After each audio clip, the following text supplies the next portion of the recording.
Marriage is one of the biggest commitments you'll ever make. Entrepreneurship is one of the hardest journeys you'll ever take. And when you choose to build a business and raise a family at the same time, you face challenges most marriages never have to navigate. We know because we've lived it. We've experienced seasons of misalignment, financial pressure, and moments where growth tested our connection. Not because we lacked love, but because building something meaningful together requires conversations most couples aren't prepared for. Welcome to Entrepremarriage. I'm Myka. And I'm Mahogany.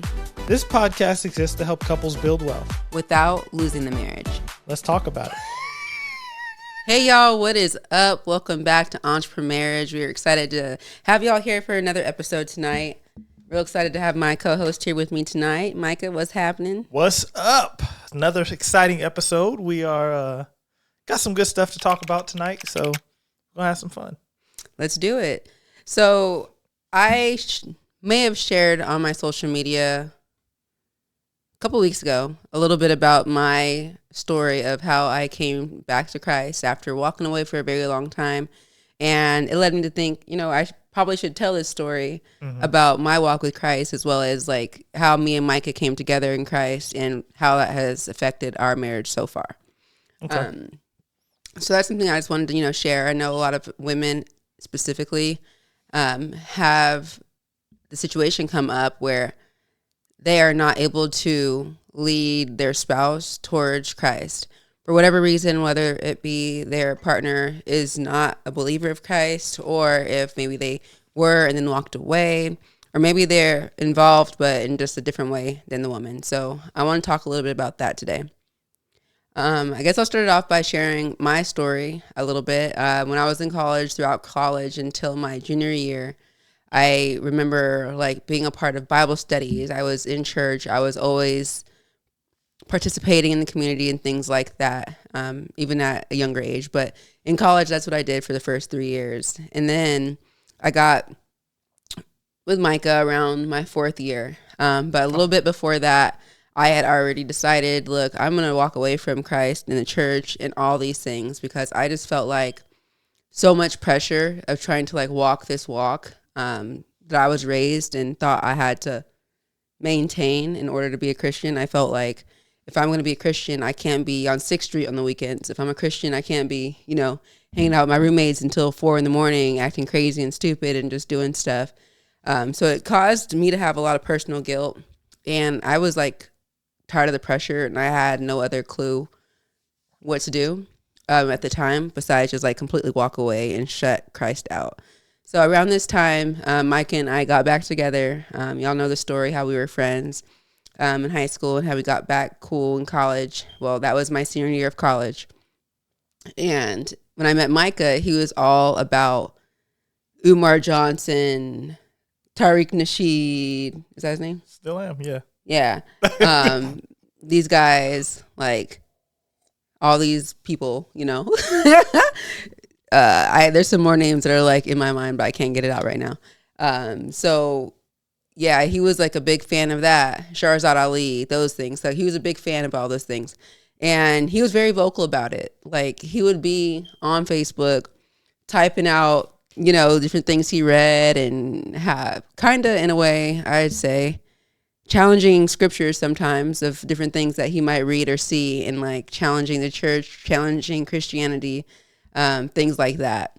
And at this time, we were dating around this point in time. He had showed me some videos called Hidden Colors. I'm sure a lot of y'all are familiar with the Hidden Colors series. So we're watching Hidden Colors all the time. We're always reading different books about the compensatory codes, all those different books, things like that. And I was so convinced that Christianity was a big joke and that I needed to stay far away from it.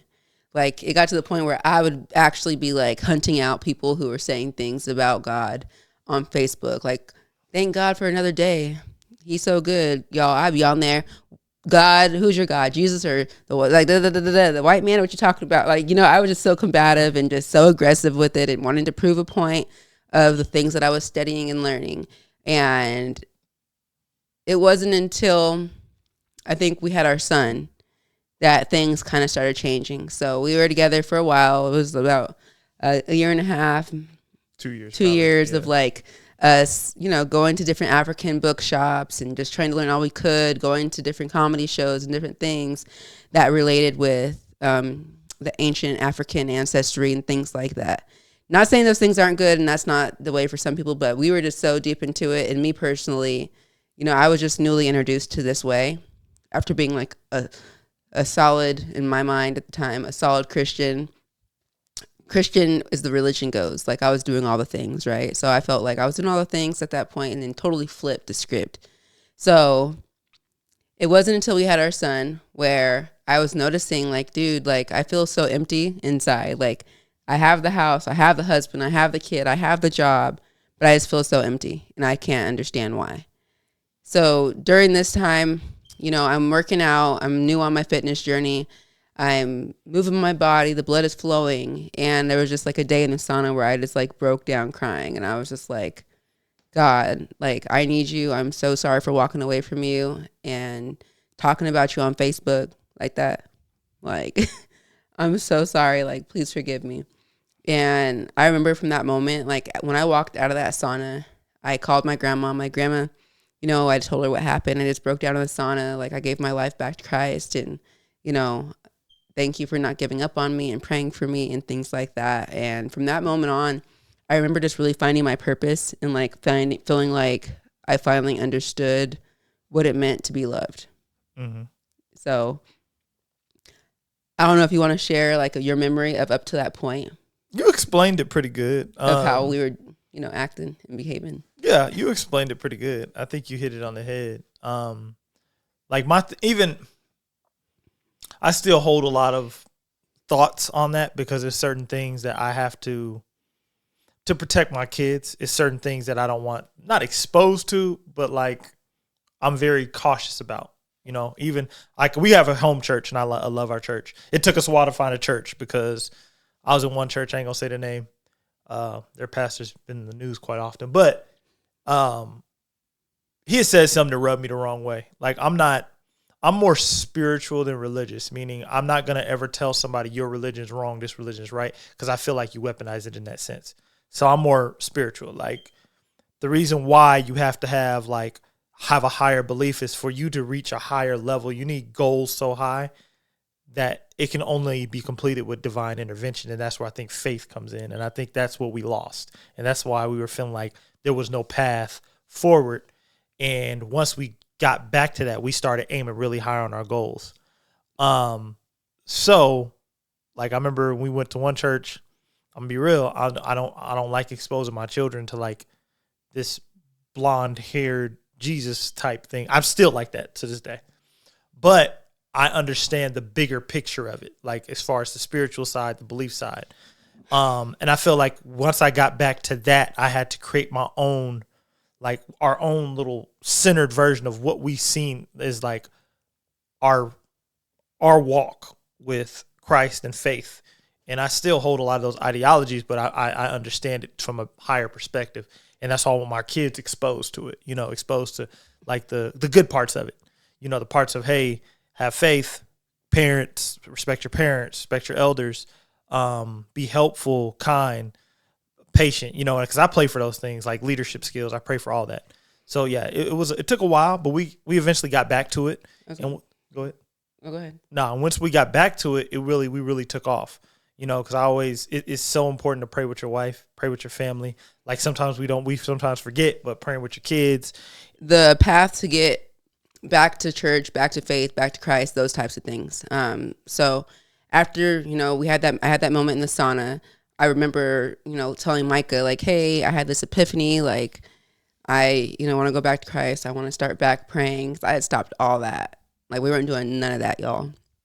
Yeah. Honestly, it was chaotic. Like it didn't seem like it when you're in the storm. Like, dang, this is really chaotic, but it was.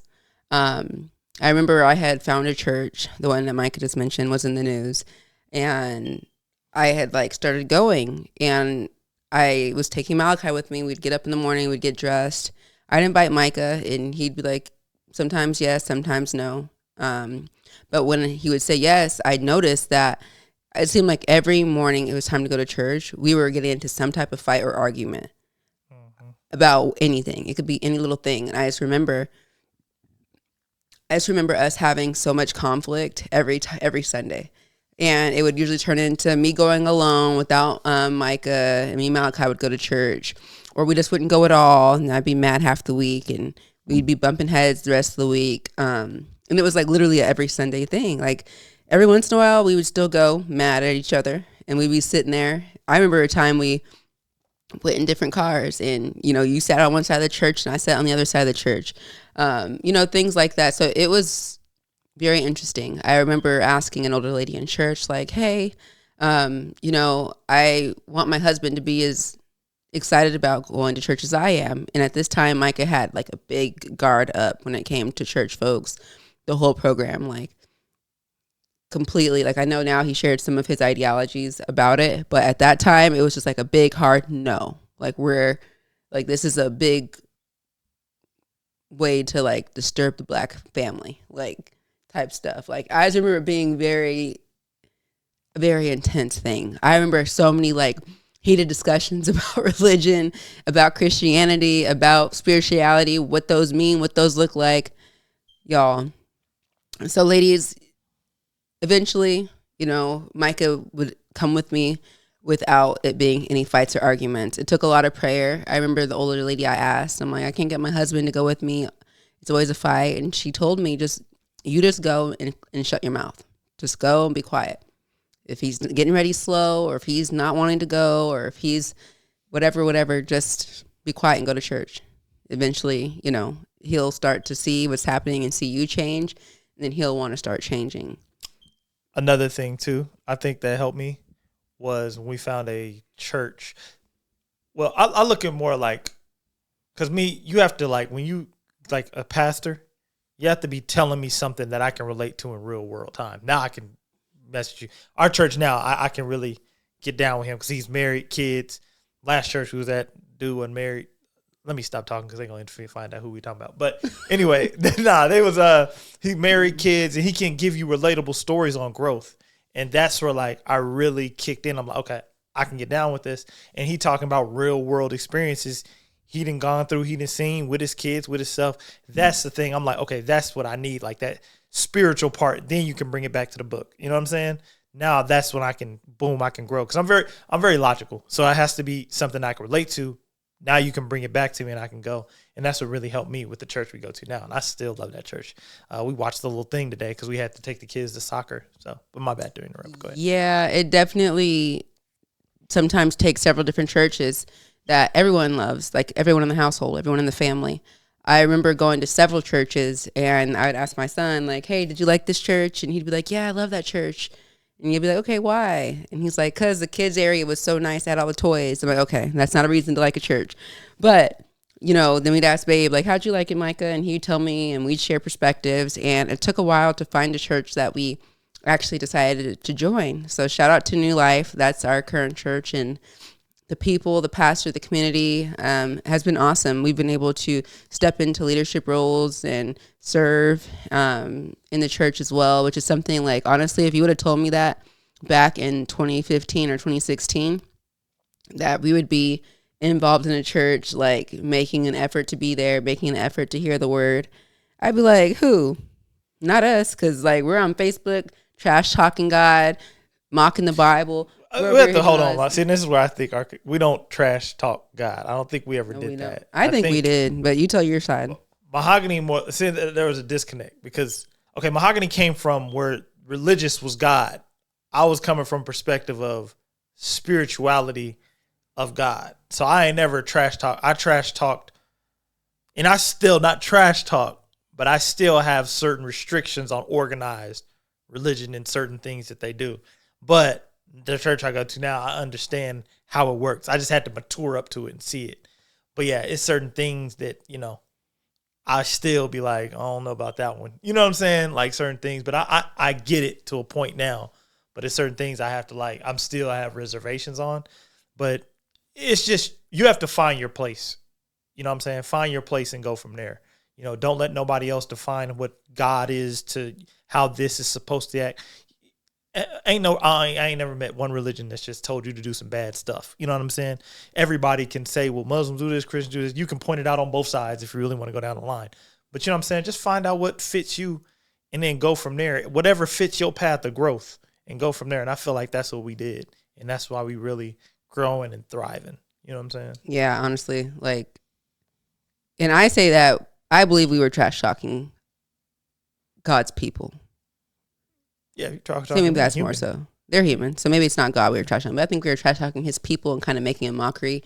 In some situations, not always. Sometimes we had a point, and there's some points that I still stand by and still believe when, like you said, when it comes to organized religion and how it was used and things like that. But at the end of the day, like Myka said something earlier about just, having some type of divine intervention, some type of something else outside of yourself. So it's really an awesome place to be where we are now, where we're on the same page. It took time to get there, but I think I know us being on the same page when it comes to God's word and our family, that's what has allowed us to thrive and really grow in ways that we weren't before. So that brings me to wonder, we're on this path now where I feel like we're over the last, 5 years, 6 years or so, where we've just really, honed down with church home, being involved and, taking our relationships with God very serious.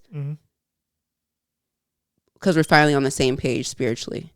So when it comes to arranged marriages, I kind of see the purpose of them sometimes, because if you have arranged marriages, maybe it's going to be two families who are from the same background spiritually, who are from the same background religiously, and can kind of allow those children to grow up, get married, and be on the same page faster, therefore thrive further, grow faster. I don't know, maybe that's this not has how it turned into a works. whole hour conversation on arranged marriages, and we about to get some kickback because I'm going to be honest with you. Before we jump back into the episode, we want to invite you into something a little bit deeper. If this conversation is resonating with you, it doesn't have to stop here. We continue these discussions daily inside of our private Facebook group. It's called the Entrepremarriage Community, a space where couples talk openly about marriage, money, leadership, and entrepreneurship. We're all focused on one thing, building the wealth without losing the marriage and doing it intentionally. It's real conversations, real growth, and real alignment with people who are building just like you. If you want to keep growing with us beyond the podcast, we'd love to have you there. The link to the Entrepremarriage Community will be in the show notes. Come tap in with us. Join the Entrepremarriage Facebook community with you. Okay, so arranged marriages, because we do have friends, one who's married, I don't want to say a name, shout out, but one's a Christian, one's a Muslim. So I feel like if you're doing an arranged marriage based on religion, you both have to come from the same religion. And we've seen it work. We're not arranged marriages, but two people coming from two different religions. Because I think arranged marriages is more, I think the spiritual side of it is going to be, the spiritual side of it. But I also look at that from especially in America, because America don't do arranged marriages. But I feel like it would be a very big service for Americans to do arranged marriages. Because me personally, I would want an arranged marriage for my kids because in America, you have the freedom to choose anybody, right? So that freedom can be to choose the ratchet down the street that don't come from nothing and has no ambition, because you can get trapped up into that. So with me, the reason why I like arranged marriages is if I'm going to give my daughter or my son to someone, I'd rather it come from a strong family background, two parents in the household. What's your parents' credit score? What are their ambitions? That may piss people off, but at the same time, if you're talking about passing things down and building it up along the way, sometimes it gets hindered back because there's no strong foundation that can be built upon. If you look at other countries, they do arranged marriages, and them arranged marriages be hitting. Not all of them, but most of them be hitting. They are pretty successful people. That's my position on arranged marriages. I would love to hear other people's position. Definitely comment and tell me what y'all think. But that's how I look at arranged marriages. Okay. I definitely can see the benefits of arranged marriages. I also see, I don't know, I feel like a lot of children, as they grow, they don't want their parents telling them what to do. They've been telling them what to do their whole lives. And now you're going to tell me who to marry? I feel like that could be an issue with people who are free-spirited or very independent, and it can cause people to get married and feel miserable in that marriage because they're not really married to someone who they love. But maybe the love will come later. Maybe it won't. And what about arranged marriages where like the woman's smoking hot and the guy looks like trash, or vice versa? Like, I feel like if you're going to be arranging a marriage, you need to make sure it's fair across the books. Like, I don't think you do your kid like that. Make sure it's fair across the books. Don't put me with no short king. But what? Okay, and I'm a stallion. No. Let's do this. Let's do this though. Okay, maybe that's the problem though. Like we was watching Pop the Balloon last night, right? Everybody trashing on the short dude. What if that short dude come from stability? Good for him. He come from stability. He got all the credentials. He probably make a good husband, right? But y'all passing over it because you get to choose the bum from down the street. Because one thing about our, let's be real about our podcast, it's called Entrepremarriage, entrepreneurship, marriage, and building wealth without losing the marriage, right? Mm-hmm. If we don't arrange something, ain't you basically giving the chance and passing it down to the next generation to lose the wealth because I done picked, you know what I'm saying? Bubba the fool. Yeah, you didn't pick somebody bad. However, you can, because I don't even know if it's the way to groom. You can groom your child to like know what to look for, what red flags to look for. But I mean, boys get whipped on it, and then girls have their emotions to where this is what I like and love. Mm-hmm. So it's like, I don't know how you combat it, but man, I'm gonna be real. If I could buy like 50 acres, build a whole complex, and just have arranged marriages like to this family, man, I would definitely do it, man. I'm dead serious. That's how I look at it. I mean, I won't say I wouldn't do it. Like, let's say we had, I guess we'll think about it like back in the day or whatever. There's like little tribes and stuff. But let's say it's a friend group of ours that we raised our kids up side by side. We know that family. We know their values. We know all these things. And it's compatible. Of course, I'm going to be like, hey, can my son take your daughter to prom? Like, and try to make it work then. But let's say they go to prom and they both are like, nah, I don't like him like that. Or I don't like her like that. And now you're telling them 2 years later, oh, it's time to start getting married. Like, this is going to be your partner, the one you went to prom with. And it's like, like, I hated them. Too bad you're doing it. Wedding's May 15th. Get ready. I feel like, that makes a really good point. I feel like arranged marriages in America need to take place at like 24, 25. Like, you've gone through college. You've had your time away. Now, you might know what you're looking for, but you might not know where to find it. But I know where the foundation is to that. That's why I feel like, because, okay, when did we get together? You was like in your last year of college. I was still in college, but I was like working my career, and I was like down here doing online classes, finishing up school. It was like the very end. So we knew, like I had dated, been ripping and running through all of South, all over, ripping and running. I knew what I wanted.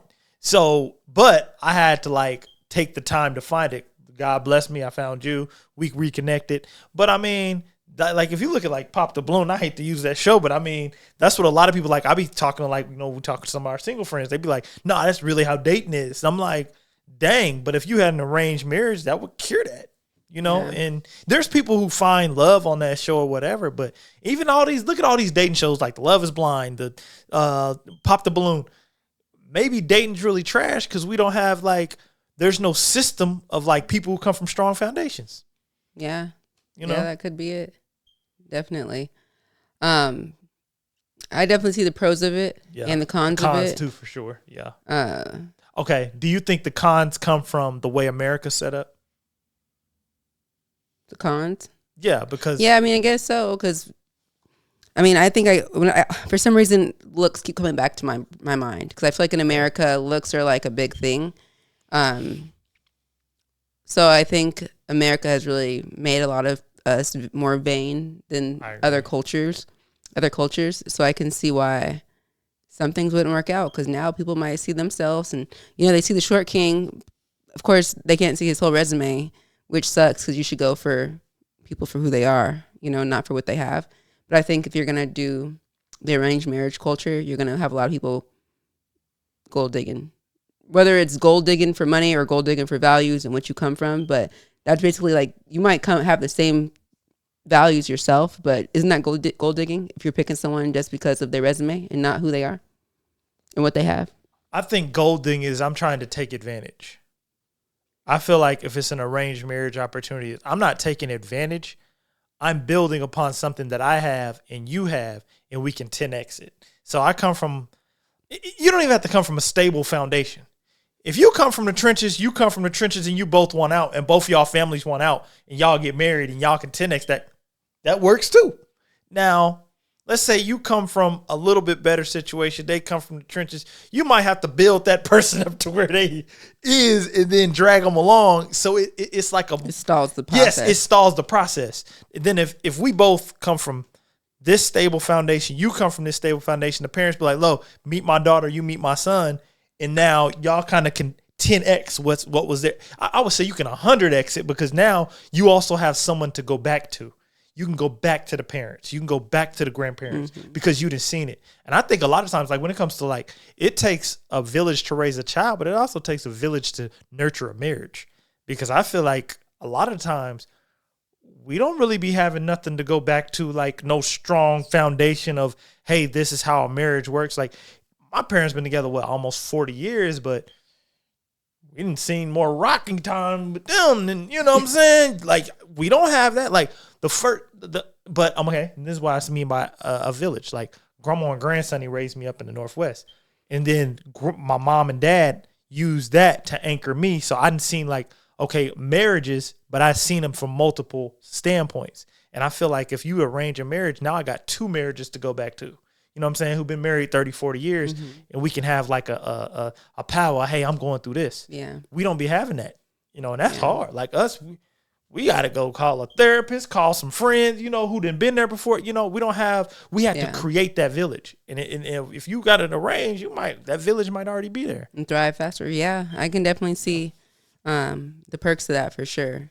I would like to know more in the comments about y'all's perspective on arranged marriages, as well as if it's true that people can be unevenly yoked, or what that might look like when you're trying to get back yoked or on the same page, all those things that we discussed. If y'all had any of the same struggles that we had early on in our marriage when it came to our perspectives of organized religion or Christianity or just having spirituality, all those things. I'd like to know more about that too. For real. I think this is a really good episode because I think, because you have to tie back like the spiritual ties, the financial ties, the growth ties, but I think that all comes with the spiritual too, the growth side of it. Because I feel like, the foundation piece is missing. Like, and you have the opportunity in America, you can pick whoever. It might not be the best person, but, you know, and even if you don't have arranged marriages, you do have to kind of give your kids game on what to look for. And I think all parents do, but you know what I'm saying? It's hard when it's like no generational marriages going on. You need that. Yeah, for sure. But yeah, I think this has been a great episode. I'm not sure if you have anything else you want to add on to it. I just really wanted to share our story when it came to that because, you know, I didn't want to really start with that because I don't want, you know, to push any people away to think, you know, we're just these super over religious people. Oh, like, no, we kick it, bro. We love God. We love the word. You know, we're learning, we're growing. We want to be better people. We want to be here for our society and give back. We like to turn up. We like to have a good time, you know, but we're just regular people. And it's possible to go from shambles and being in turmoil to like a beautiful marriage, but it does take work. So keep building wealth, y'all, but don't lose that marriage. And until next time, out. If this conversation resonated with you and you want to go deeper, join us inside the Entrepremarriage Inner Circle on Patreon. You'll find the link in the show notes. And while you're here, make sure to subscribe to the channel and turn on notifications so you don't miss future episodes. You can also join our Entrepremarriage Facebook community. The link is in the description to keep the conversation going between episodes. Thanks for watching. Until next time, keep building wealth without losing the marriage.